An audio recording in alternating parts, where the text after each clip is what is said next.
going on, everybody? Movie Game Guy here with another movie review Monday, and this one is on Driller Killer, a very awesome film from 1977, directed by Abel Ferrara. He also stars in this. Very, very awesome stuff.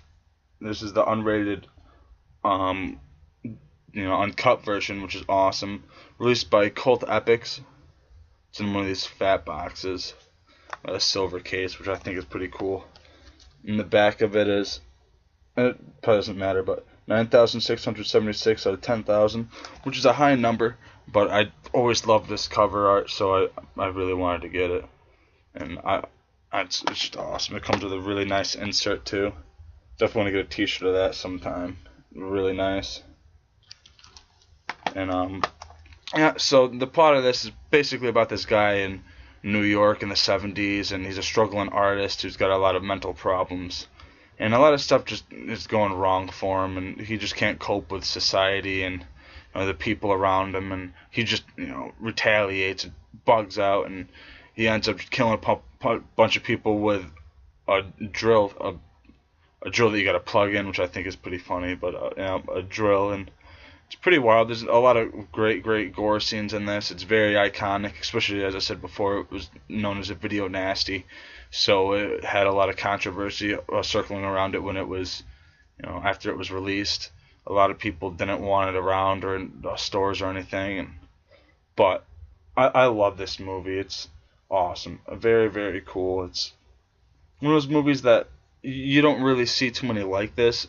I mean, there are a lot of movies that are kind of, like this, and, in the sense of maybe stuff like Combat Shock. Not in the sense of, just straight killing a bunch of people, but just that, shitty life and the creepy weirdness of New York in the 70s and 80s that gave it that really raw feeling, and you can just tell that a lot of people were struggling at that time.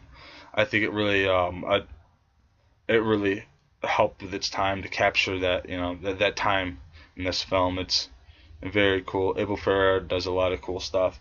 And this one's cool too because it's got some early short films by Abel Ferrara as a second disc, which I guess is what makes this limited. It's got Could This Be Love, The Hookup, Nikki's Film, and then a trailer for 9 Lives of a Wet Pussy, which sounds pretty crazy, and there's some audio commentary by Abel Ferrara on this too.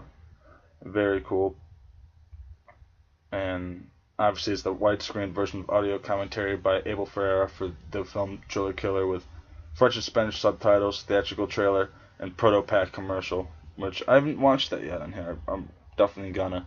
This movie runs 96 minutes, and I think that's way too short for this. A lot of people might not like this film. I don't know, or appreciate it as much as they should, but I'm glad that Arrow's appreciated enough, to release it on Blu-ray and a Steelbook too, which is limited to 2,500. It's coming out in November, and I'm definitely putting my pre-order in for just the Amory case, 'cause I'm not a huge Steelbook guy. They're cool, and I'll pick them up if I see one that sticks out to me, but I don't know. I'd rather have something that I could hold and not have to worry about getting dented or scratched or something, But yeah, I highly recommend this film. I got to give this thing a 4 out of 5 stars. It's very, very awesome. If you guys haven't checked this out yet, definitely do yourself a favor and watch this. It's something that I think everybody should see.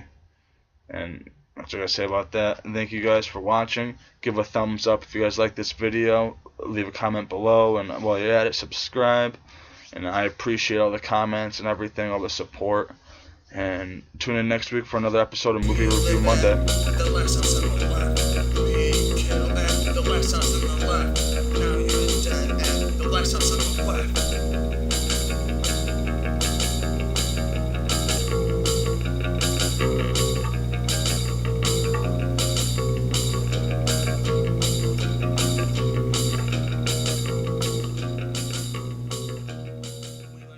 Make sure to check out my other videos too, guys. They're pretty cool.